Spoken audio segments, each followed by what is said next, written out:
Rossiyada yurganlar diqqatiga. Rossiyadan ketish vaqti keldi. Nafaqat ketish, balki qochish vaqti keldi. Odatda siyosatga aralashmaslikka harakat qilaman, lekin bu informatsiya bir ikkita odamga foydasi tegib qolsa ham yaxshi bo'lar edi. Meni tushunishim bo'yicha shu kunlarda Rossiyani chegaralari yopiladi. Chunki bilgan bo'lsalaring, Rossiyada internet o'chish arafasida, polniy o'chadi. Keyingisi bu nalog na выезд, ya'ni Rossiya fuqarolari Rossiyani tashqarisida yuradigan bo'lsa, ular nalog to'lashi kerak. Keyingi sababi bu cho'p bor, bilsangiz, ya'ni частное охранное предприятие deydi. Ya'ni охранникlar bor-ku, har xil joylarda bir qo'riqlab turishadi. Ba'zilari bir butilka pivoga vatanini sotib yorishadi. Mana shu odamlarga qurol ishlatishga ruxsat berib qo'ydi. Bu degani chegara yopilganda bunt bo'lishi mumkin ichkarida.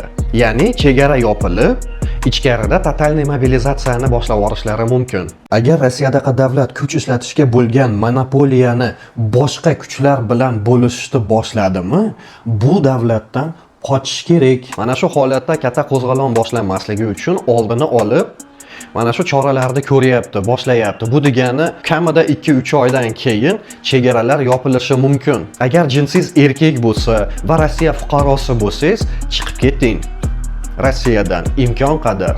Endi agar ayol bo'lsangiz, fuqaroligingiz Rossiya bo'ladimi yoki O'zbekiston bo'ladimi, farqi yo'q. Imkoningiz bo'ladi chiqib ketgani, lekin qiyinroq bo'lishi mumkin. Fuqarolari bo'lmagan erkaklarga ham xuddi shunaqa.